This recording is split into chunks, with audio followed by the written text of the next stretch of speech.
It's time for the chaos to cease. Time to open yourself to peace.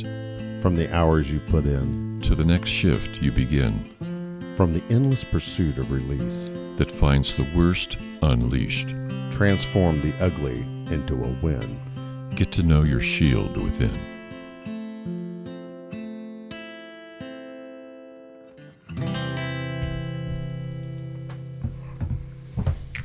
Good afternoon. Good afternoon, Mark. And welcome to the Shield Within. Mm-hmm.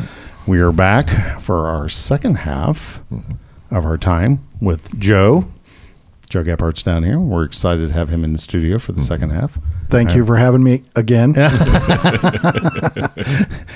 for everybody out there, no, we didn't come back 15 days later. We do this back to back. So one trip to the NTC studios is enough, right, Joe? This place is a dump. I think I saw an eviction note. Right. On the vermin and the bad smells. No, we're kidding. Pay your rent. We're kidding. Yeah, pay your rent, you bum. Yeah, Joe came down with the writ of restitution. Throw your shit out on the front yard. Yeah, that was part of the aspects. Fun aspects of it. No, it was never fun when we did that when I was working.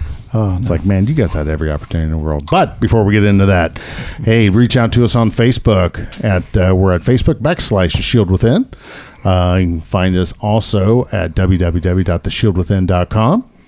If we are a mental health show, and we've got to do this the last episodes, is some of the things we're going to be talking about may trigger something. Very good. And if you're a first responder and you're listening and you're feeling, hey, been there, done that, or I can't sleep tonight after I listen to that episode, that's not our mission, is to stir up your fish tank gravel, much as I like to call it. And if you're feeling like you need to reach out and talk, please reach out to a therapist. If you don't have that already, just give them a call. Or if you're looking for someone, you can go to our website and hit the coaching button. That'll get you straight to my partner here. To my right, Mr. David Buchanan, or you can go to lessonslearnedcoaching.com. Perfect. If you got some extra money laying around, please consider going to the Chip Terry Fund and hit the donate button there. They're great friends of the show. So here we are. Episode 2. No, we're not episode 2. Second half. How's that? Right. Yeah, I think we're up to 16. 16. Yeah, that's good enough. Yeah, we'll figure it out. Yeah. You can look at you can look at the episode you're clicking on. I'll have that figured out by then. I don't think we have to announce it every time anymore. I was thinking about it. Listen to us bumbling through what number we are. But we have Joe Gephardt here with us. Thank you. Super excited to have him here. Hope you guys enjoyed the last episode. We're going to get deep. David's right ahead. All right. He's putting me on the couch. I don't know what that means, but I'm a little scared. Well, I'm thinking you're at Piqua. You're in your first assignment, as we talked last episode. You've got your good podcasting here, me dropping shit. field training officer, which was news to me. Sounds really cool. It's much like how I think of clinical supervision when a therapist comes out of graduate school gets their license. Then you have to have a supervisor to kind of work you through your cases and just make sure you're doing the things that fulfill you and fulfill the service to the clients and all that kind of stuff. And that person can become your mentor. And I've had wonderful relationships with the people I've worked through supervision with to get their own license, and it does create kind of almost like a family kind of sense in that relationship. And it's really cool to hear you talk about that how much that man taught you about how to do your job. Yeah. And the way that he taught you left you with confidence to go to be ready to go do what you've always wanted to do. Yeah, absolutely. Awesome. So I'm thinking, you're like 19, 20, 21 at this point. Turned 21 in the academy. Okay. Yeah.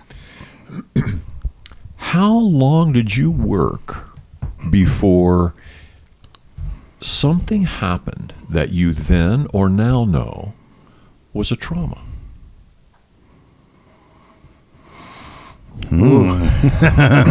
Key up the Jeopardy music. So I guess I do know the answer to this. Yeah. And it's now no. Because really, I mean, for a long time, I don't think a lot of the stuff I experienced or seen bothered me at the time.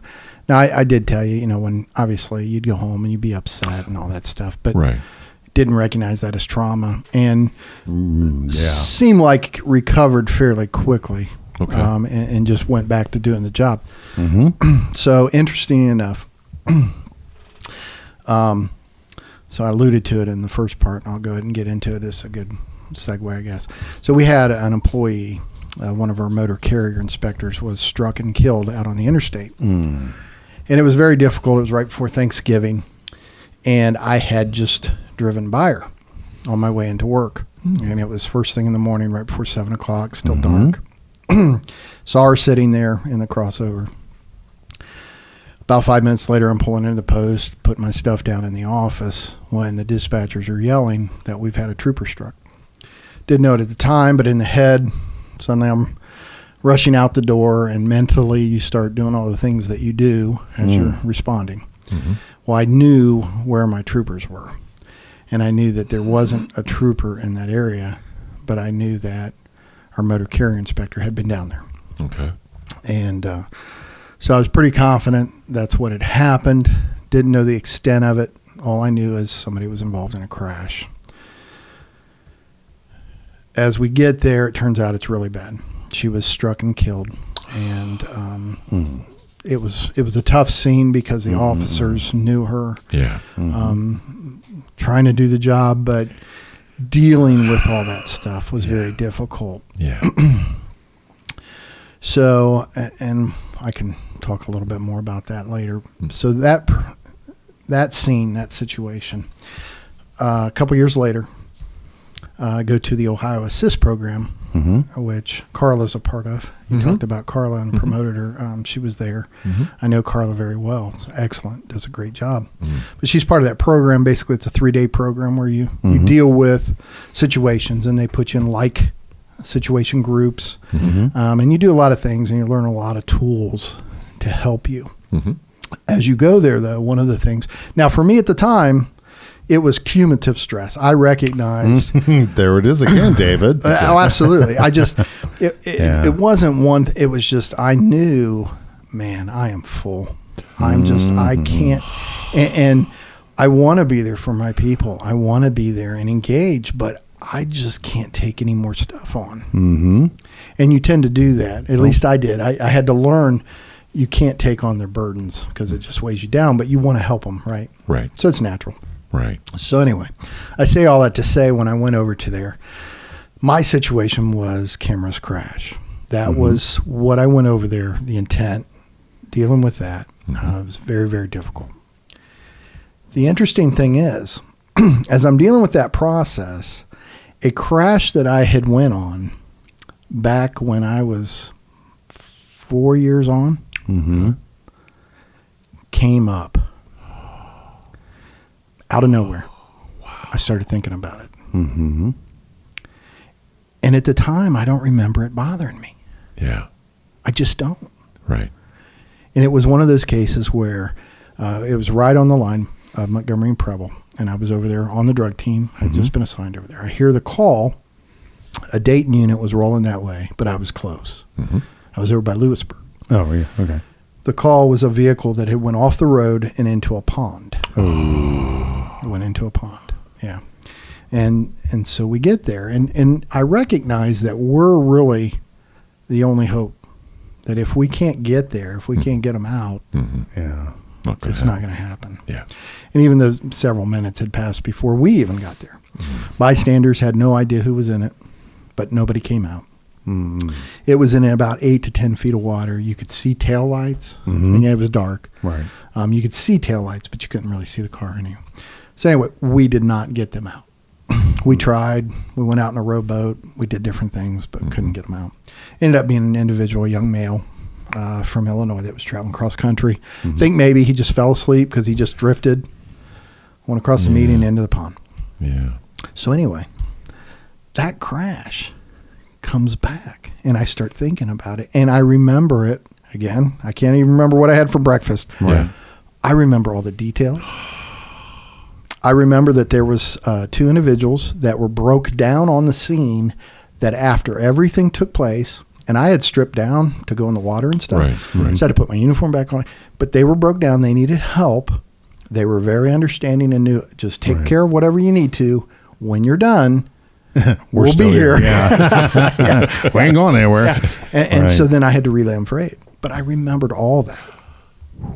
So that was one of those moments, that aha moment, if you will. Yeah. That it never goes away. It's there. Right. And it sneaks up and gets you when you least expect it. Out of the nowhere. Isn't that something? How the brain organizes that. Mm-hmm. Yeah. So that was a really interesting moment for me. Yeah. All that time had passed. Yeah. And that incident came back. To answer your question. Awesome question. Awesome answer. Right. So, like, did that moment of insight drive you to go into therapy? Come on. No. No, but again, going through the Ohio Assist, and then the tools that they teach you, and then I've been an instructor now for mental health in different components. Okay, CIT certified, and when you go through those, that helps you. It helps you deal with it, and it's not that I'm not open to it. I have been in therapy before. Right. Okay. Right. But it gave me more tools to deal with it, that now I feel like I'm in a healthier place to deal with those. And I don't feel that buildup. I have dumped my bucket out. Now, it's not completely empty. Right. Well, yeah. It's not. But there's room. Yes. And that's important. Absolutely. So I was, kidding, obviously, when I laughed at you. But No. because first responder, it's like you bring that up. Oh, no. Yeah. Being able to talk to individuals, being able to talk it out. A lot of times, we're smart individuals. So many times when I see individuals get in trouble, it's like they feel like they're alone. Mm-hmm. They feel like they're alone, and they're not. Right. They're really never alone. And to me, that's sad that they feel that. I don't feel I'm alone. I know that I have a lot of support and individuals. And that is the thing when we were talking about in the first part of this. That support, that keeps you going. Oh, absolutely. Because when I say something, you're learning. Yes. Obviously, you're in the business. You understand things. But I know if I say a specific thing to Mark, even though he didn't maybe experience that same situation, he understands that feeling or what you went through. So when we talk about the fellowship groups and we talk about the training and the different things, that's so instrumental. It's so instrumental. And I encourage everyone listening to this that, don't be afraid of this, because if you truly want to enjoy a career, and even after you retire, even after we've been talking about that it's good to get some of this out, even when you retire, because guess what? It's still there. It still is. You may have hanged up the uniform. You might have put up the vest, but it's still in there. Yeah, it's still lingering. So for our younger generation, deal with it as you go through your career. Don't be like me and Mark. 5 years towards the end. Hey, you know what? Let's talk about mental health. Yeah, exactly. I mean, what's interesting. So I was doing the CIT training and whatnot, and so they had a course on death notifications. Okay. A great course. And learning how to deal with individuals one-on-one in crisis. I'm like, this is great stuff, man. This would have been really helpful about 33 years ago. Yeah, that should have been some day one shit that should Because in the academy, I don't even remember the class, but it was basically, just figure it out. I mean, have empathy, tell them what happened, and then see if you can get them some support. But, all the notifications I've made over the years, you're just winging it. You're just dealing with it the best you can. And and it can be very, very traumatic on yourself. Absolutely. Yeah, that's one thing I always hated. I was kind of like the death notification king. You hit the nail on the head when you say you just kind of wing it, like you do say this time, and like, ooh, that didn't work, But I was always very conscious of my demeanor. Yeah. Because, an old hat told me years ago, you're the key actor in this person's worst day. Yep. Don't be a fucking dick, dude. Yeah. Don't walk in and act like a jackass because this is shit they're going to remember forever. Yeah. You know, you just told them their loved one's dead. So have empathy, have professionalism. Don't, hey, your wife died later. You know, oh, can I get your license? I can write this down for my report. You know, that'd be the worst thing you could ever do. Right. You know, be human. But be human. But that a lot of that energy I carried after the job. That's shit. That's big stuff. And there were a couple through the years that those notifications, I became close with the family, just checking in with them, and then so it means something if you do it right. Like Mark said, I always say you're a very small part of that story, but a very important part. Mm-hmm. And they won't remember specifically what you said, but they'll definitely remember how you made them feel. And they'll remember it for a long time. Yeah. Remember when the policeman came to the door and Yeah. And you can either make it worse or start that healing process that's going to be so difficult for them. So. Right. Well, I guess one thing I never realized till we're talking right now is that me, the person giving the message, is the one that's turning the trauma on for them. Yeah. Yeah, that's kind of the beginning of their impact. Yes. So I never really, I knew it was a crappy day and it was a shitty situation, but what I didn't realize was that I'm the person that's invoking the trauma. Mm-hmm. Yeah. Mm-hmm. And being there to experience their anguish, leaves its mark on you. Yeah, absolutely. And they accumulate all those marks, all those times that you told people, and they collapsed in your arms. They're just, the anguish is there. One of my folks that I've been blessed to work with is a woman who is a neonatal ICU nurse. Ooh. Yeah, so her patients fit in the palm of her hand. Yeah. And sometimes they don't make it. Yeah, that'd be tough. And to be there and you tell a new set of parents that their newborn has passed away creates a sound, she's told me, that is unlike any other sound on earth of a mother finding out that her just born child has died.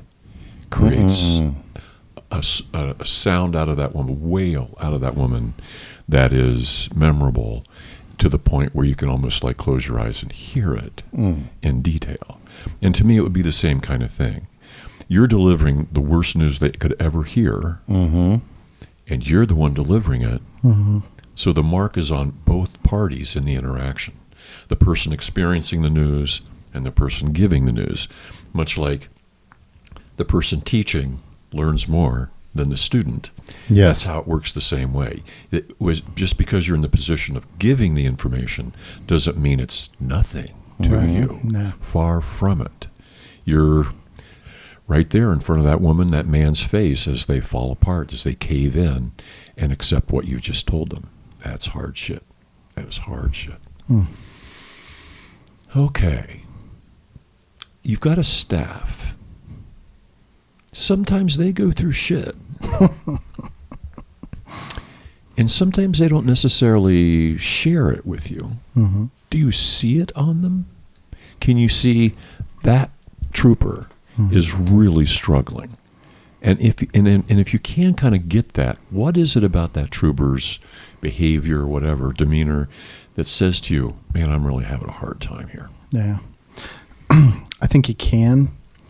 Again, it goes back to building those relationships and knowing your people. And Mark knows this. You can even pick up on a situation by a tone over the radio. And when I say that, I mean, you have an officer. We know each other's. I know Mark, it takes him about 7 minutes to write a ticket. Or if he's out doing field sobriety, it takes him about 10 minutes from start to finish to get kind of stuff. And I know how he usually sounds. And if his tone is a little bit different, right, I'm already rolling that way because I know something's not right. It's the same thing. It's the same principle with your people. And an example I had a young man that I think the world of, hard charge. And he just didn't sound the same. His energetic voice was not the same. And I could tell he was tired and there's something going on. So when you hear that, then it's incumbent upon us to pull them aside. And initially, you're going to get that. I'm fine. Everything's good. Right. But it's up to us to just keep prying a little bit and say, hey, I know something's going on. If you don't want to talk about it, that's fine. If you do, just know that I'm here, and give them that. And ultimately, we had some conversations. Mm-hmm. The reality is everybody is going through something. When you say your personal, everybody. Very good. Mm-hmm. Everybody. And the hard part is you might not, and I guess this goes back to when I was talking about citizens and, their experience on a crash scene compared to ours. Mm-hmm. You might look at a personnel and whatever they're dealing with and think, to me, that's not that big a deal. Right. That doesn't matter. That's right. It doesn't matter. That's right. What is it to them? Exactly. Because ultimately it's affecting them. Mm-hmm. And it can be difficult. And some of the things, you're right, they don't want to share because it can be embarrassing, or they don't want to, some of them, they don't want to bother you. Yeah. Now I've overcome that. Most of my people know, not only an open door, but we're to the part now where it's open text, it's open phone call. It's, they know they can reach out. And my captain and I were having this conversation, and when we talk about administration or we talk about leadership, I think it's important. And I try to bring it up when I can because it's so profound of my captain.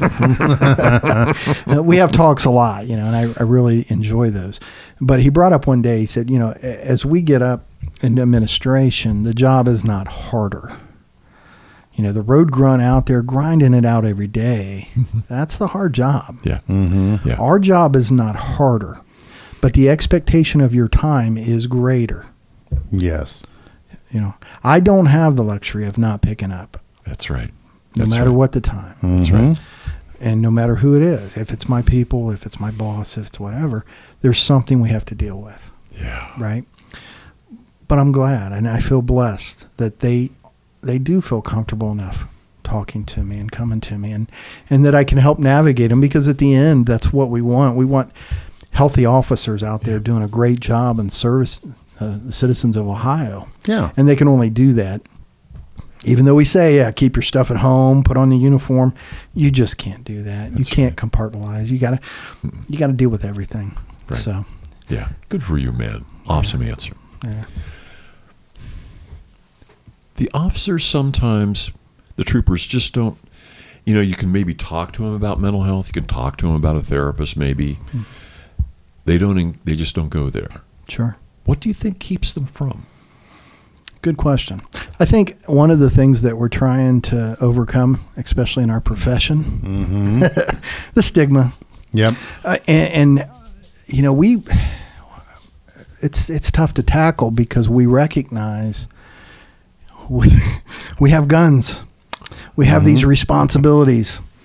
And so then when somebody comes and says, hey, maybe I'm not doing so well, what's the first thing we want to do? Take away your gun, right? Mm-hmm. Take away your badge. Maybe take away your identity. If you're so drawn to that job and that career, right, that's your identity, and now I've taken it away. Right. That's difficult. And that's very hard to overcome. Yeah. So you try to have conversations, but the stigma associated with it, and again, I think we talked about it earlier. Yeah. Officers, we talk about mental health more than we did. Back in the day, if you brought it up, hey, I'm struggling with that last call. It's not going to go so well. Suck it up, buttercup. That's what I used to get. Yeah. And so I told you early on, my father, my son, paramedics, so I can make fun of the fire department a little bit. But in seriousness, they go on that call and then they go back to the firehouse and they have dinner together, and they do, in law enforcement, you go to the next call. Yeah. You go to the next call. And like we've been talking about, even though, I like being by myself, guess what? I'm now by myself. Yeah. Now I get to deal with that shit. Yeah, maybe the other responders, they're in, they're talking, they're dealing with it and stuff. Right. What am I doing? I'm going to the next call, shagging calls. Prime example, 9/11. So 9/11, I was over in St. Clairsville. I'd been assigned over there as a sergeant. I just happened to be at the post washing my truck in the garage. My personal truck, I'm washing it. And the dispatcher comes out and goes, Sarge, you got to see this. Had the TV on, planes hitting the towers. So what do? I immediately go home and get ready. I'm going to come into work. Mm-hmm. For some reason, I shaved my head bald. Preparing for war. Yeah. I don't know. Looking back now, I mean, it was obviously I'm stressed. Yeah. There's some mental health issues. I just shaved my head bald. Oh, you went home that afternoon, shaved your head to come back to work. I immediately went home that morning. Oh, wow. Yeah. It was happening. I said, I got to go and put my stuff on, right? But I'm in Ohio. I'm not in New York. Yeah. What are we going to do in Ohio? What do I do? Yeah. And the feeling of hopelessness, like I want to help. If I could have, if I wouldn't have been fired, I would have taken that cruiser 100 miles an hour and went across and went to New York. That's what I wanted to do. Yes. Yes. But I couldn't. Right. So what did I have to do? Business as usual. Yes. So I stopped a truck driver for speed. Right. That encounter did not go very well. And that was not one of my better moments. I lost my cool. The truck driver was having a stressful situation. Yeah. They were dealing with it too. Yeah. Attack on our country. Here I am trying to write a speeding ticket, trying to just be normal. I lose my cool, and we get into a verbal altercation on the side of the road. So I recognized after that stop, business as usual is not working. Yeah. And we take a step back. No. Now, luckily, they gave me something to do. I got to drive to Columbus and escort Task Force 1 to West Virginia. So they gave me something to do to stay out of trouble. Yeah. But, yeah, that incident, wow. It just triggered something in me. And Right. you just couldn't do business as usual. You couldn't separate what was going on. Right. It was bizarre times. Oh. Because I remember everybody was lining up at the gas stations and everybody said, we got a traffic jam out here. You didn't come track traffic. It's like, we're not doing anything. People just trying to get gas. I mean, there was a bit of a panic there. Everybody's, we're not going to have any gas because somebody was price gouging somewhere, Oh, all over. Yeah. Yeah. So much of you wanted to extend yourself. Sure. And you couldn't. Oh, every cop wanted to go to New York or wherever they're. And New York was saying, don't come. Yeah, oh yeah. I Don't remember that. self-dispatch. Yes. Yeah, oh yeah. Because they had more bodies there than they knew what to do with. Yeah. Yeah, I remember that because they were saying, if you're going to come, here's the contact. We'll tell you what we need, who we need, what we need, blah, blah, blah. And then we will stage you to come in. Because that's part of the problem. There's logistics involved in a major situation like that. And so people show up. How do you manage that? Right. And we didn't call you. I don't, you expect we didn't. lodging, food, equipment, just here to help. Yeah. Where are you going to stay? Where are you going to eat? Yeah. Your mutual aid doesn't extend that far, but thanks for being here, bro. So now you become part of the problem, taken away from the rescue efforts that they're doing. And a lot of people don't understand that. Sure. We're all first responders and we all want to, suit up and go. But once you get there, there's just so much there, with those situations and hearing the different aspects of it. Tires on the car. I was being a fleet manager. And like when Hurricane Katrina came through, I was talking to C. Bodine from the Louisiana State Patrol. And there they had prisoners that would come over and take care of the troopers' cars. So, but they needed tires. Because the car would go out and they'd come back and they have like 18 nails in it. They'd be driving in on flats because so much debris. You didn't think about this shit. Wow. So the guy that ran New York State called up their warehouse, got a semi-truck load of tires and shipped them down to Louisiana, so they would have tires on the cars. Right. And I was like, fuck, I never thought about this shit like that. But, that's the different aspects of things during an emergency. Yeah. What logistics do you need? So, if I'm just a cop showing up, hey, I'm here to help. I don't need you. I need a truckload of tires or, I need body work water or whatever. Yeah. Right. David Calabrese, I was thinking of. He went to work for Dodge, but I had the pleasure of having dinner with him and SIBO, and they were talking about that incident and what the needs are. And it's really great to see the states, will send a team out. We need your team. It's kind of like you guys have your field force team, right? And didn't you guys send them up to wherever they got sent to, whatever rights were. So the field force team would load up and go to that state. But, Wow. There again, but if you have a major disaster like during 9/11, sit put, stay put. We'll call you and don't call us. We'll call you. Right. Yeah. Right. But it creates such an internal tension. That's what we do, man. We're first responders. Exactly, but there's something to respond to, and I want to go do my shit. But I can't. But right. I can't. And so you end up now you got energy taking that you a truck need to driver expel. apart. Yeah, exactly. That's what happens. Right. Yeah, absolutely. Man. In that situation, and when you look over the whole thing, Joe, is there how much mental health prep can be done that would help a trooper in a situation like that, in any situation, know how to self-care, know how to go home, how to deal with life after the shift is over? What kind of mental health prep is realistic?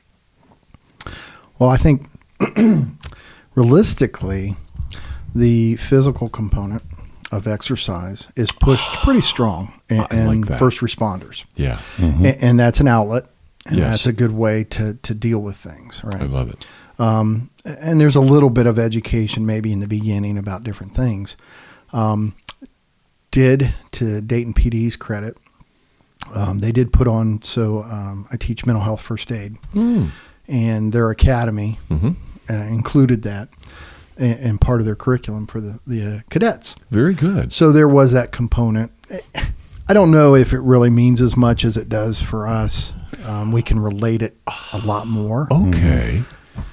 When you're beginning, you're like, yeah, whatever. These are burnout officers, Right. It won't affect me. Right. But just like me, when 33 years later, maybe you have a memory and it comes back.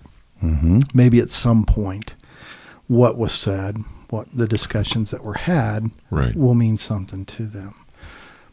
But really, we're big with our peers. That peer support is huge. Having that support, having that, that senior troop or that senior officer say it's okay. Yeah. And even, and I would even task them with, hey, that was a bad crash. That was a bad scene. We're dealing with something with children. Yeah. Pulling that young officer aside and saying, hey, that's kind of screwed up. How are you doing with it? You're doing okay. And following up with them. Right. I think that's huge. Yeah. Support isn't a one-time moment. No, it really isn't. And now there's other things, other tools that we put out there that they're laughing. You talk about yoga, or and they're, but it has its place, right? Exactly. Certainly, and but having some type of outlet, and I see this in us more senior officers. It really relates. I think our younger officers are doing a better job of it. But when we teach mental health, we talk about the spoke. Think of a wheel and the spokes. And when you start out, each spoke is a different part of your life. And you have all these different spokes, and you're involved in all this different stuff. But as you go through your career, now all of a sudden you don't have your outside law enforcement friends because, you're getting tired of when you go to that party. And this first thing they do is, they want to bring up a story or start asking, you don't hear it very often when you're out and say, hey, he's a teacher. Right. Yeah. What other profession are you introduced by the profession? Yeah. Right. Yeah. I mean, hey, he's a cop. He's a licensed clinical therapist. Wink. You ever get that, David? Don't open your mouth. You're right.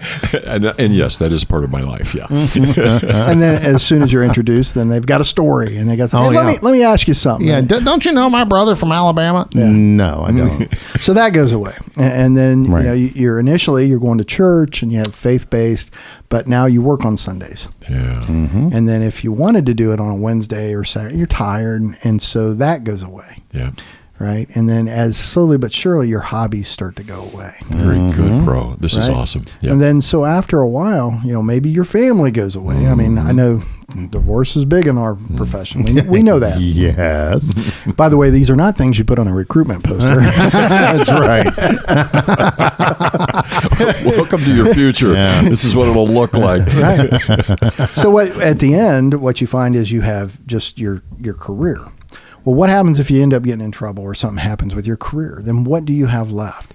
So what we say is you got to have balance. Keep those hobbies. Keep those outside influences and those friends. That's great. Yeah, maybe they don't understand. So you don't share that component with them. Right. But they can also give you some perspective because we tend to surround ourselves with people that think like us. Yep. Yep. Maybe that's why the country's so divided. Yeah. Everybody lives in an echo chamber. Yeah. It's okay. As long as you can do it respectfully, it's okay to hear different opinions and try to take on differing views. Exactly. And so I think having somebody outside the profession who says, you know what, I watched that video and that was kind of screwed up. Mm-hmm. Well, why do you think that? Mm-hmm. Now, we can educate them on, well, this is why they did what they did, or this is why. Yeah. But they can also bring a perspective that we may not be seeing. Yes. Mm-hmm. And it's just And if you're in an echo chamber, you're never going to see it. So you need to have that outside perspective Yeah. to keep you humble. Yeah. And sometimes my folks talk about, I just want to talk about something other than the shit I just went through all day. Right. So if I call my friend, in 2 states away, and we talk about his kids and his job and his shit, I'm greatly appreciative. Well, that's what you see. Yes. A lot of us, I don't talk much. Tell me about your stuff because I don't want to talk about that stuff. Exactly. But what do they say? Yeah. Hey, you have any cool chases? You have any exciting stuff? Got any crazy people you want to talk about? Yeah. I'm trying to forget that. Yeah, exactly. Well, I think David brought up a great perspective. I'm not going to tell you about the car chase or the shootout or whatever else. I'm going to tell you about the dumb shit. I went to do this lockout and the woman had the keys in her hand, but the button wouldn't work. So, Right. Exactly. I always like telling the goofy stuff. Yeah. The dumb shit that goes on. Or 2 men ready to fist fight over leaves blowing out of one pile into another. I'm like, what? 2 grown men? Oh, yeah. I would rather divert their attention that way, which is good for me. That way I don't have to go back through this was fucked up or that was fucked up or, it's to me, I think it's less likelihood I'm going to get checked out. Yeah. Right. Exactly. I'd rather talk about something funny. Yeah. Right. And go ahead. it keeps people at a distance that's healthy for you. It does. And that's, you're still interacting. Mm-hmm. Gee, he was a policeman and he's like human. Yeah. Wow. He laughs and farts and drinks and he's just like, wow. No. You can't be that. Right. Yeah, you got to be the uniform and the badge. Mr. Mr. Robot. Yeah. All the time, 24/7. Yeah, wasn't that a Styx song, Mr. Roboto? Pardon? Wasn't a Styx song, Mr. Roboto? Mr. Roboto. Yeah. Mm-hmm. Absolutely. Now, when we get into this profession, you understand that. I mean, they make that pretty clear that you're held to a higher standard. Okay. Well, sure. There are some serious responsibilities. You have some serious power. We can take somebody's liberty. Mm-hmm. We can lawfully take somebody's life. Yeah. Mm-hmm. So when you have that, certainly you want people of character and you want people to hold themselves accountable. Right. But as you go through, maybe you make mistakes. Sure. But we're not allowed. We're not allowed to make mistakes. We're not. It's tough. And when you start breaking it down and you start thinking, they're a human too. Yeah. Correct. But it becomes very, very difficult. More officers get fired for off-duty conduct than they do on duty. Mm-hmm. Can you give me an example? Well, here's a big thing right now going on. You really have to be careful with social media. And something that you could have posted maybe a couple years ago. Maybe you just liked the wrong post. Okay. Suddenly becomes a reflection on your ability to serve your community. Hitting the like button. Or maybe you scroll with your left hand and you were just scrolling and you didn't even know you hit the damn thing. Yeah. What the fuck are you talking about? I don't know. And you get fired for that. Mm-hmm. You can. Because if your community loses confidence in your ability to serve them, and that, that comes into question, that becomes a problem. Yeah. So credibility is huge. Wow. Yeah. And every part of your life is under the microscope. It really is. Yes. So how do they handle it with cops have shared, let's say Facebook. I have a Facebook page with the wife. So it's Mark and Susan, If she's scrolling, I mean, does that, no, but seriously, if you only have one, Sure, yeah. how held did that stand? No, I don't like it. She did. Right. Yeah. I guess that'd be a viable defense, but Not held up in a court of law. Right, yeah. I don't have to worry about it, but yeah, but that is a big thing, social media, and that's why I tell everybody, only thing I ever put on social media are funny and interesting things. Never say anything negative. Like leadership stuff, uplifting things, but never get on there. I hate my boss, baby. Always tell them face your problems, don't Facebook them. Right. So when you think about the political divide of the country right now, right? Oh, good and Lord. you think about officers, they might have strong opinions a certain way or another.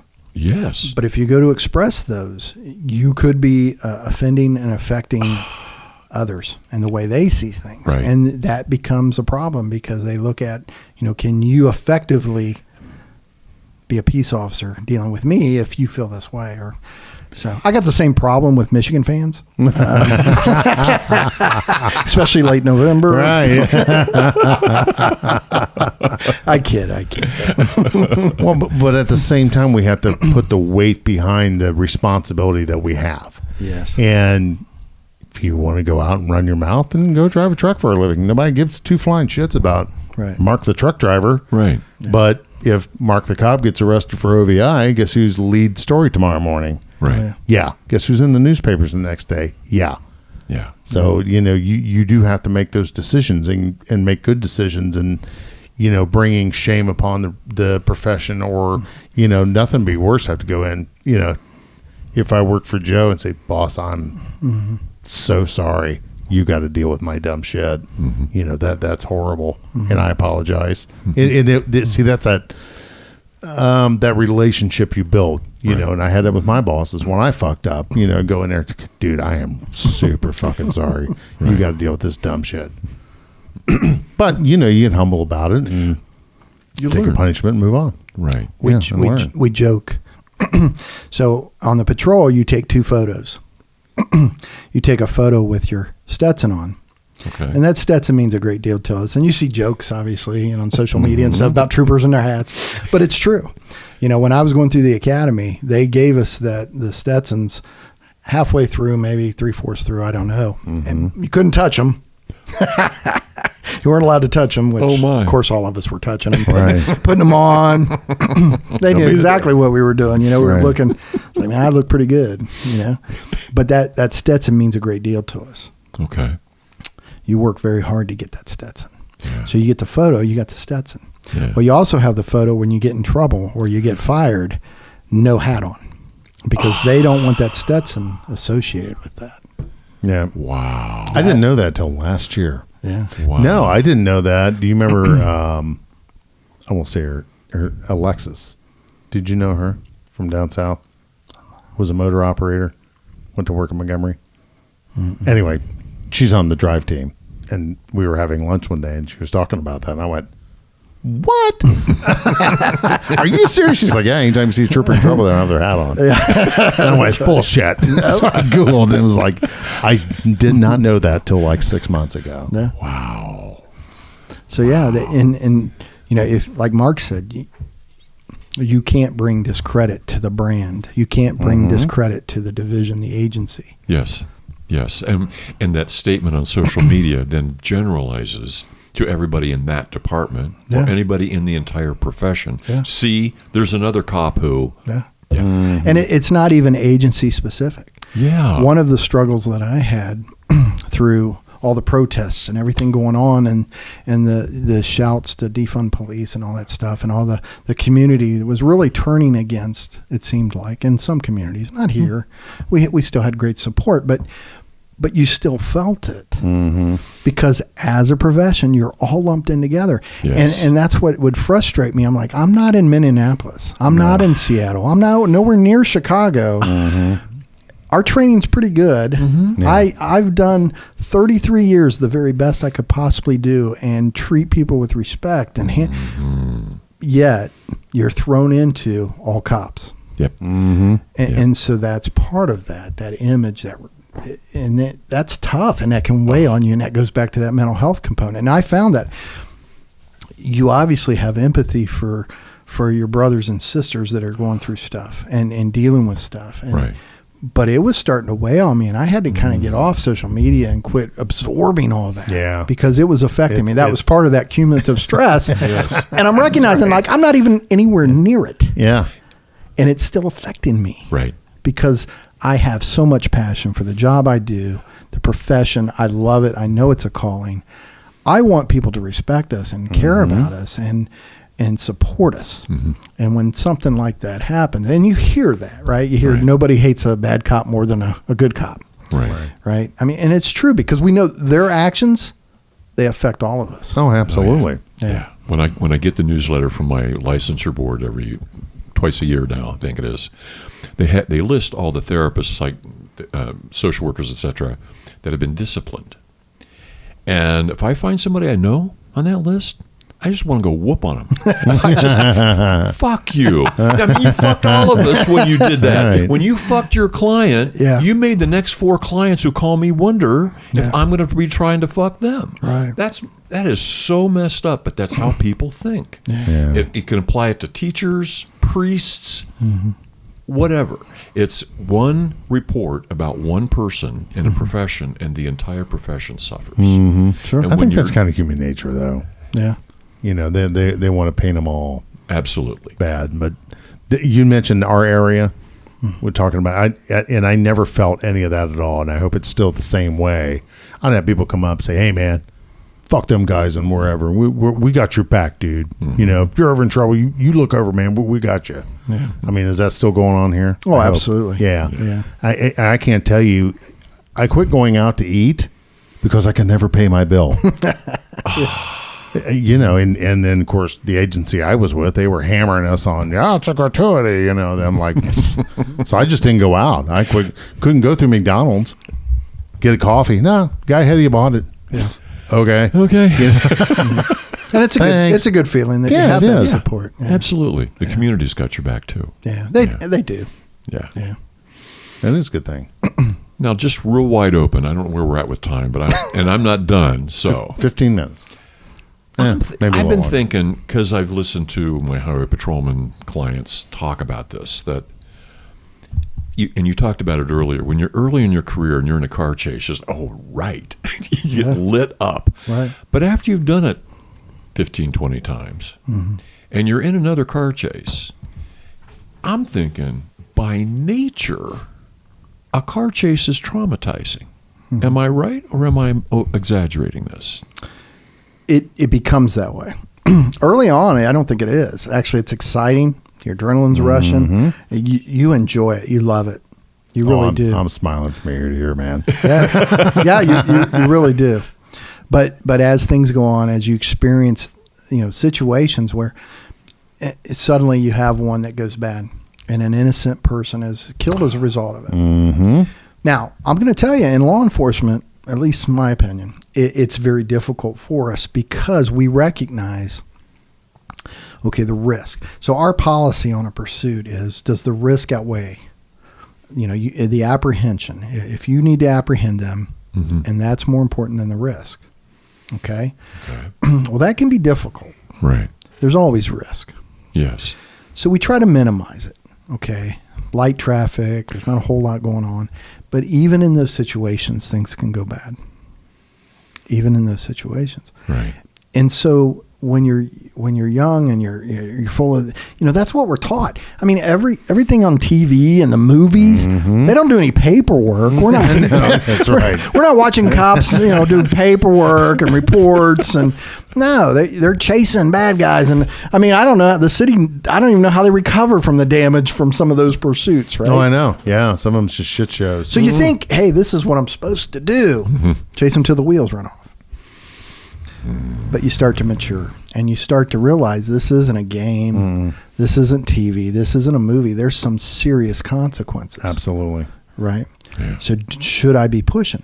But we also recognize by not chasing individuals, what are we encouraging them to do? Okay. You're going to get it lots more if you don't. Right. And we've seen that. Yeah. City of Orlando went through that. Yeah. They had a very hard no pursuit policy. Their crime rate spiked 30%. Oh, wow. Okay. Yeah. I mean, if you're telling them, hey, if you drive bad enough, we're not going to chase you. Yeah. Yeah. So that it's a difficult paradigm for us to really try to navigate in law enforcement. Case by case judgment. It really is. Yeah.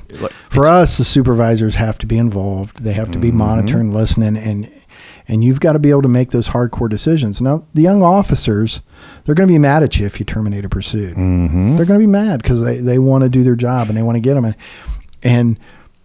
But when we talk about, and you're going to love this because I'm going to bring it back to a book beautiful that you shared with a friend of mine, 4 Agreements. Yeah. Oh, yeah. Don't take it personal.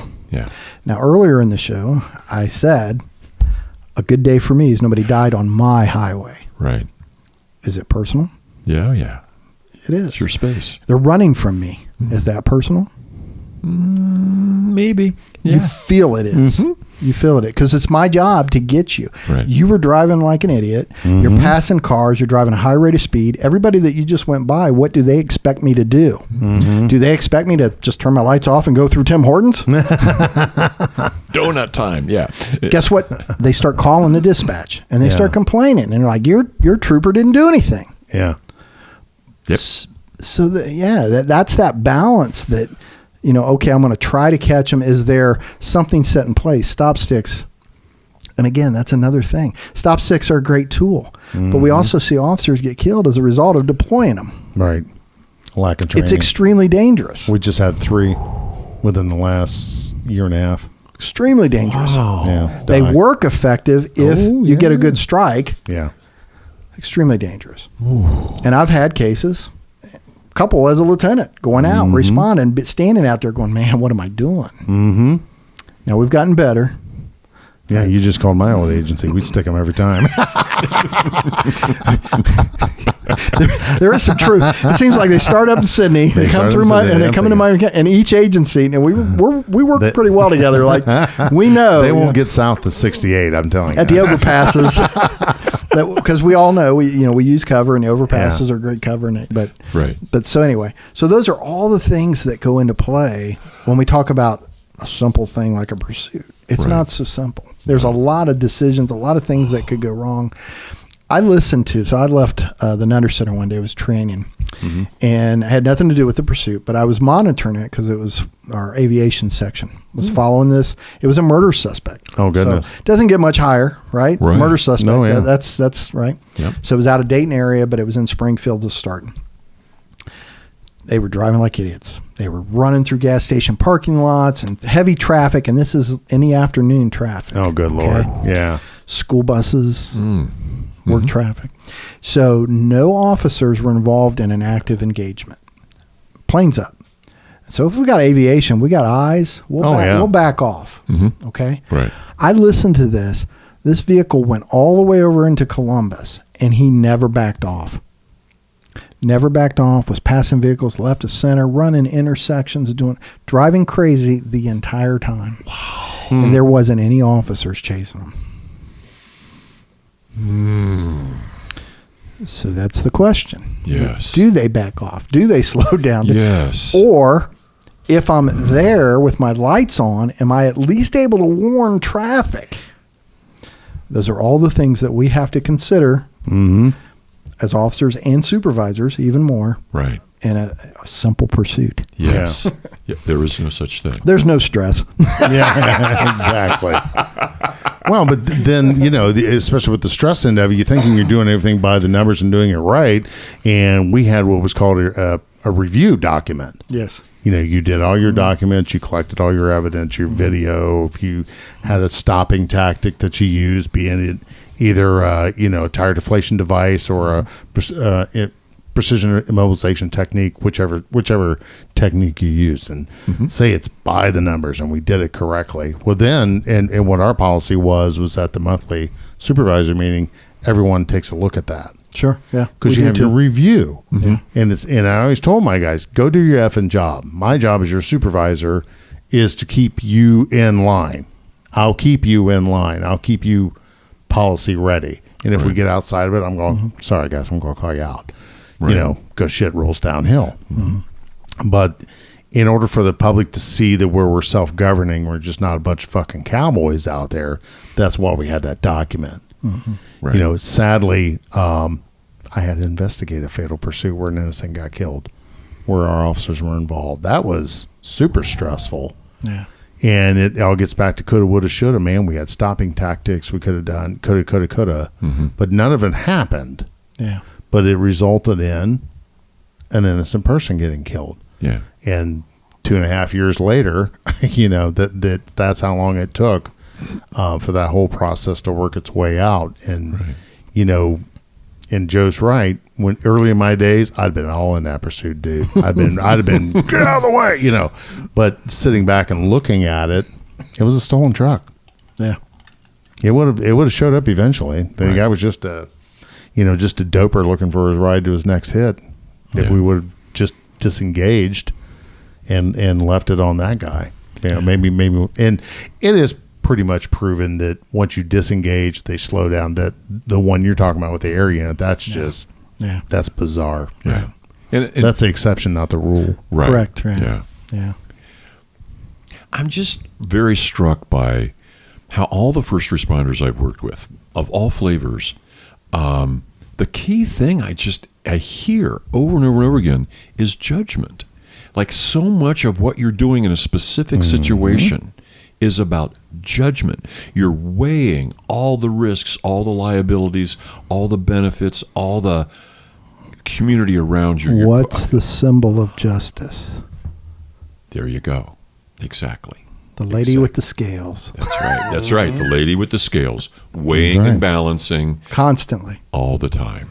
And it's the judgment that ends up being the thing that gets you through your career, it would seem to me. That's the thing you end up honing, sharpening, enhancing your whole career until it's like, wow, good. And you get to spend a significant part of your career feeling like, oh, I know how to do this. The other part that strikes me as looks simple but can't be is a traffic stop. Because I'm thinking, I read, seems like every day somewhere somebody was stopping for a speed, a broken taillight, whatever, and it's tragic. Yeah. The law enforcement person gets killed. Yeah. There's this big altercation. This massive dramatic thing happens. So traffic stop to me is like, that's going to be my most likely interaction with a trooper. There's going to be, I'm getting stopped for something. But that trooper, and I now understand when that happens, which doesn't happen too often, but, I want to show my hands, and I want to give everything I can do to reassure that trooper, that policeman, I'm safe. Yeah. You can come up here, and we're going to be okay. Yeah. I'm not going to get angry, and you're not going to have to suspect anything. I want to be as peacemaking as I can. But, man, I'm thinking if I'm in law enforcement and I got somebody I got to stop, and I'm thinking about that first, right? Yeah, it's and one of the difficulties is we do it so much. Yes. And we really try to say, look, it becomes routine, but it's not, because every single encounter is different. And you can't, you just don't have the luxury of saying, well, it's just a speeder. You're right. Because we know criminals, what do they use to get from point A to point B? Yeah. Why are they speeding? And time after time after time, we've had examples where that individual just killed somebody. And, maybe that's why they're running. Or they're doing drugs. Or they just blew up the Murrah Federal building. Yes. That's how they got Timothy McVeigh. Was it? Oklahoma trooper. Yeah. Yeah. Had him stopped in jail for a gun possession violation. Didn't even realize he was the Oklahoma City bomber. He was already in jail. Made it convenient for the federal investigators. Stop. Yeah. Yeah. Wow. It was a registration, wasn't it? Registration violation? Yeah, I think the initial stop. Yeah. Wow. And again, that goes back to one of the things. I enjoyed that. That was the cool thing, is taking a traffic stop and getting that really, really cool investigation out of it. Yeah. I mean, that takes some skill. Yeah. But the reality is, when you're first stopping them, and so we have a warrior mindset, and we talk about that. I love it. Right? Yeah. Mm-hmm. But you have to be careful with that, because are we warriors? Well, maybe in some sense, but we're not. We're peace officers. Mm-hmm. So are you a warrior or are you a peace officer? Mm-hmm. Man, can you be both? Absolutely. Yes. And that's the answer. But it takes a skillful officer to be able to do that, and to be able to de-escalate and to be able to do things. But at some point, it could turn deadly. And once it does, I have to be able to switch. Now it's me or you, and I'm going home. Mm-hmm. But up to that point, I'm going to try to do everything I can to de-escalate and not get to that situation. Mm-hmm. Mark's exactly right when he talks about the tone and the way you talk to individuals. We learned that through the years. Yeah. You don't know that when you're, I expect people just to comply when you come out of the academy. Right. I'm a trooper. I got the hat. That's right. Yeah. Can Right? you see it? Yeah. And when people, you talked about your first traumatic. I'll tell you about the very first time where I recognized I'm not the man that I thought I was, is I was doing an escort, and I'm driving down the interstate, and an escort's where we're behind a super load, Right. and they have to slow down for the structures, bridges. Right. And so we're there for traffic, Right. and we shut the traffic down. Well, we're cruising down 75, and I go out to block the lane, and people are passing me on the berm, driving right by me. And I'm like a year trooper. I mean, a brand new trooper, and I am. And you're wanting to go stop them, I'm aren't in you? shock. Yeah. I can't understand why they're not obeying me. Yeah. Yeah. Yeah. And so that moment when you realize, whoa, Oh, yeah. My power is limited. it's limited. Mm-hmm. they don't respect my authority. Exactly. Good old Eric Cartman. Yeah, I realized that early on when you start encountering people that aren't afraid of the police. Yeah. Or I'm in a gang, and if I whoop this guy's ass or whoop on this guy, then I get a little street cred. Yep. Or it's part of my initiation. Yep. And I tell the young ones that down at the academy, and they're like, "What?" Oh yeah. I said, "Be very leery of the really friendly ones.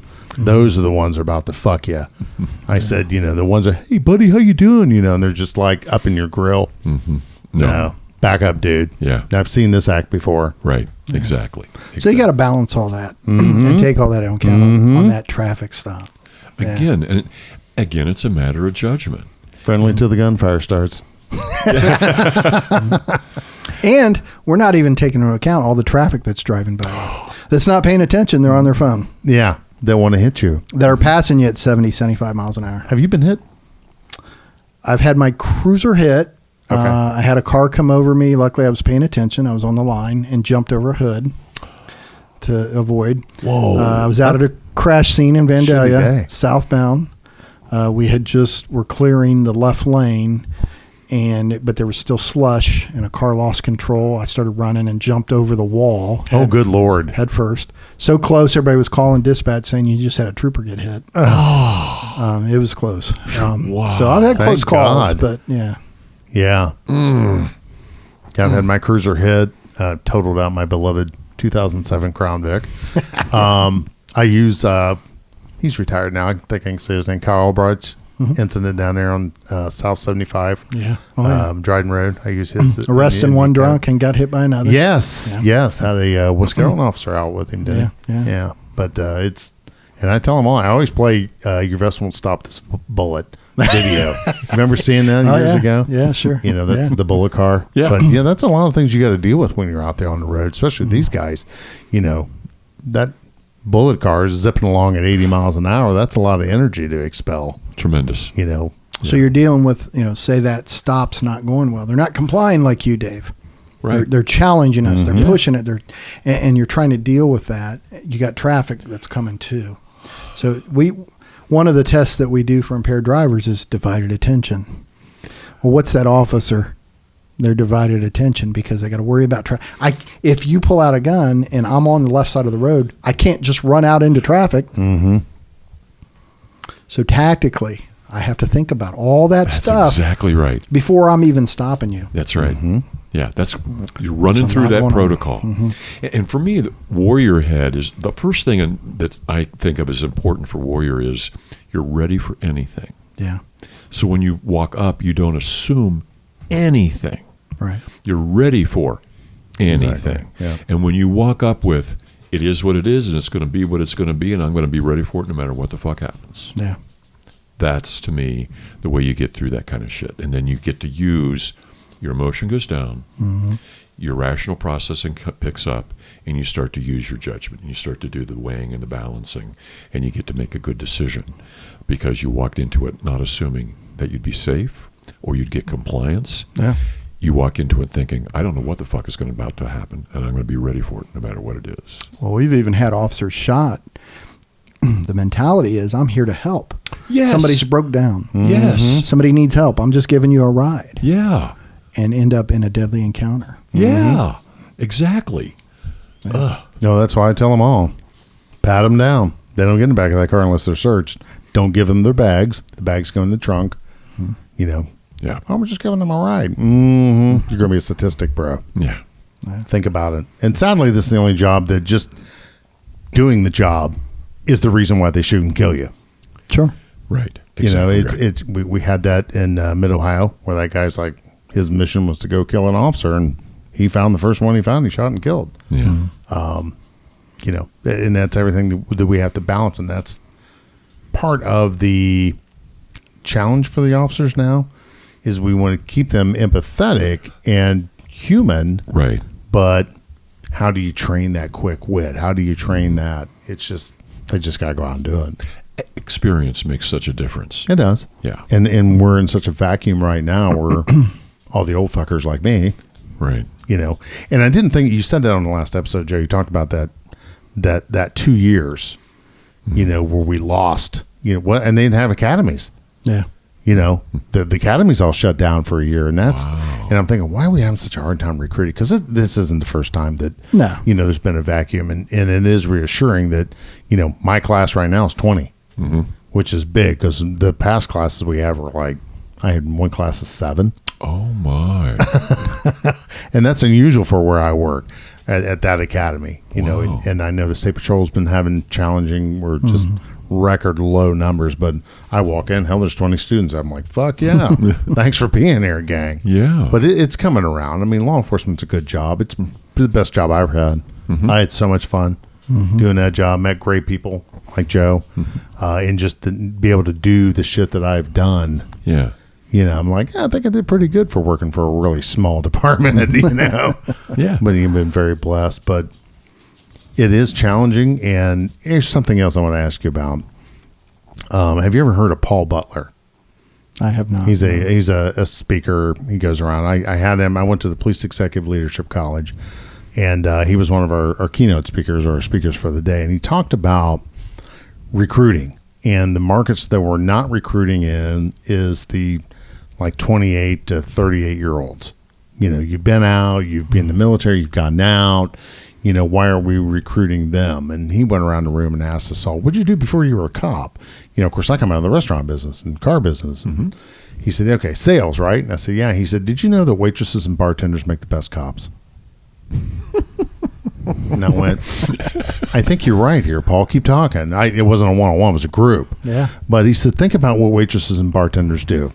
They make an instant greeting. They create instant rapport with their customers. They're quick at handling objections and problem solving. And I thought, that's fucking brilliant. And it really is, because they know how to talk to people. How many people do we have that come through that says, I want to be the police, but they're horrible halfway introverts? Right. And, or you've had that cop that just shows up on scene and just doesn't engage. Yeah. You want somebody that can talk, and someone that can talk to you and I want you to hear me. I want you to take care of my problem. And isn't that most of the problem anyway? Is people want to walk away from this, right or wrong, with peace of mind. They do. Exactly. Exactly. They want to be heard. Yes. Yeah, exactly. Yes. Did you solve my problem? Yes. And I know just the differences in the aspects of the job. I always tell everybody, there's the blue, there's the black, and there's the gray. We all cops. We all are cops, but there's different factions of what we do. Right. Although we all equally can work traffic, the deputy's primary job is the jail, Right. and courts. Right. Your guys' primary responsibility is motor carrier enforcement, traffic enforcement, and us poor guys here in the city, we get to deal with all the. And I had a meme up there. I don't know if you saw it. The dead bodies, the traffic crashes, Right. the barking dogs, and old V Witcher. I used to love him, man. Nobody busts my balls worse than V would. What are you doing out here? Don't you got a barking dog complaint you got to take care of? What are you doing that on a big road? That's what you tell me. Don't you got a foul bicycle somewhere, Sarge? You need to go take care of. I love him, man. So great. And then my officers would be like, of course, we were both sergeants, and he's just giving me hell, man. Of course, I give it right back to him, but that's part of the love and respect we had for one another, that we could do that. And it was always a pleasure to help out. There'd been times when on midnights, and I had made that phone call, or you and I talked, and I said, man, if you need anything down south, you just call us. We'll go get it. Yeah. And the troops come through and say, did you really say that to the LT? I said, yeah. if there's a single car down here south of the county line, call us. We'll go take care of it. It's no big deal. We're here. I mean, you poor bastard, you're by yourself and you're all the way up in Shelby County. No, we'll take care of it. But that's the rapport, but that's the relationship we had. Right. And Randy Slusher, God love him, he made the best quote one night. He said, Sarge, they ain't going to get out of bed. Come help us. We're all there's God. And it's very true. Right. Yeah. There's been times when, they were busy on something up north. They're like, can Dip go take care of that? Yeah, we got it, man. We got it. But that's part of the great stuff. That's right. That's that camaraderie that I don't think anyone. You have to really live it to experience it. And the beauty of it is, especially where we worked here, is that we also had that with our fire and EMS. Yes. Whenever we had a problem, I had a huge bar fight down at Tony's one night, and it was kind of the coolest thing. I walked up to the front, tip car, sheriff's car, OSP was there. It's like I dropped the numbers and everybody came. It's like, yeah, this is cool. Yeah. We all are one. Yeah. But, at the end of the day, you want nobody out of hand, and even the people we were arresting were thanking us. Yes. That's the cool thing. Exactly. That's the cool thing about it. Well, to wrap up, I'm thinking, you of all people, you teach it, you've lived it. I'm a new recruit. I'm being assigned to my first post. What's one thing I can do to really value and preserve my mental health? Oof. So really, all I can do is relate back. Why do I keep doing what I do? Very good. What keeps me suiting up, right? Yeah. And it's those moments where you truly feel like you make an impact. And the interesting thing is, I've been on countless fatal crashes, done notifications, and I think that involvement, that engagement helped at the time. But interestingly enough, the times when I look back and I think, man, that was rewarding, was simply giving somebody a ride and getting an opportunity to let them be heard. Yes. Tell me their story. Yes. Maybe help them out. There's a lot of people that are financially struggling, and there's a lot of times where, and not just me, officers all over. Right. I think people would be surprised if they recognized how many times officers will buy some gas or buy some food or buy some water or just do that out of their own pocket to provide their basic needs.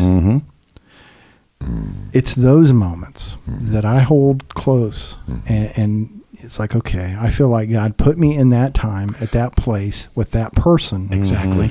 to do exactly what I did. That's what keeps me going. And there's tragedy. I've often said, during those fatal crashes or those scenes that we've seen, I try to use that message. Mark complimented me earlier about the message that I said at the memorial. Right. I do the same thing with kids, where I bring a tragedy and try to make something good out of it. That is that message, and to make them feel something so that maybe they don't end up in a tragedy. And so those things,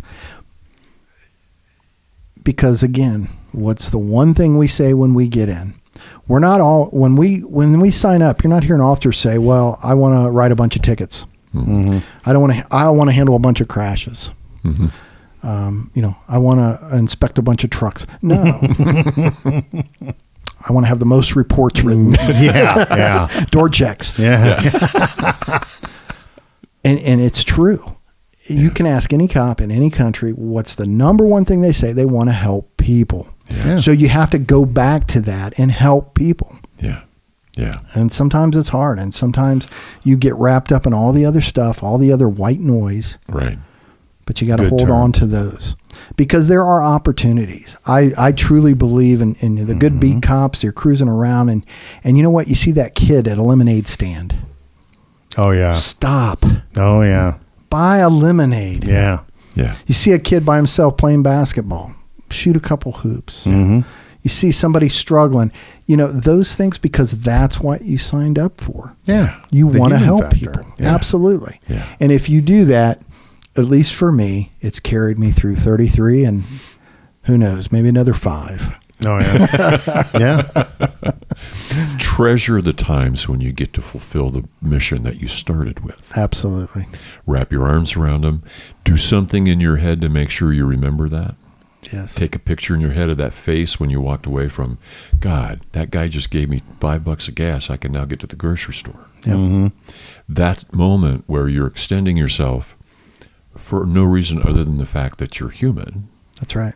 Basic humanity. Yeah, exactly. Yeah. And that's what leaves that. You take that home with you, man. And you take that home with you, and you maybe share that with me, your family, because that's an easy one. Yeah. God, I had this really cool moment today. Yeah. And you share that, what it means to you, and here to give yourself that way. That's something your kids can look at, your wife can look at, and go, "Wow, Yeah. yeah, Exactly. yeah, exactly." White noise is a good terminology. I like that a lot. See, that's doing that. You're talking about giving that $5 or buying that meal at McDonald's. I've done that countless times. I mean, it just like click, click, click, click. Yeah, but that's what we do. That's right. There was a kid one time at Speedway that didn't have enough money because he wanted to get a couple of things. I'm like, "What do you need?" It was like $1.25, and I said, "I got it. Just cash him out." Hey man, thanks. Of course, I don't think he was a younger, kid. He didn't think he really appreciated it. But to me, that was big. And the guy behind me said, "Hey man, that was cool." Yeah. Yeah, thanks, dude. Yeah. But that's shit you don't see all the time. Exactly. And that's what makes the difference between great cops and good cops. The one that just takes that human factor. How many times have you, where you got a brother in need, where you go mow their grass for him? God rest his soul. Mike Davis was talking about, do you remember him? The old chief of Bradford? When the former sheriff, before he was sheriff, had a motorcycle accident, and they were paying his bills for him. Those are the things you do for one another. Right. But I know that was on a cop level, but, you do that for the people in town. Absolutely. Like get out, shoot hoops, help somebody move something, whatever. Right. But yeah, good stuff. Yeah. Yeah. Really good. Bro, thank you. This has been a pleasure to spend time I could with do you. another show. We'll have to have you back sometime. Anytime. All right. Donnie, key it up. May your days and nights find you strong and safe. May you take your place as your family's face. As you do the shit that we won't do, as you embrace the risk you must go through, may you grow in strength and heal and find your heart your soul, and your mind. You look at your life and grin. You have a home, the shield within.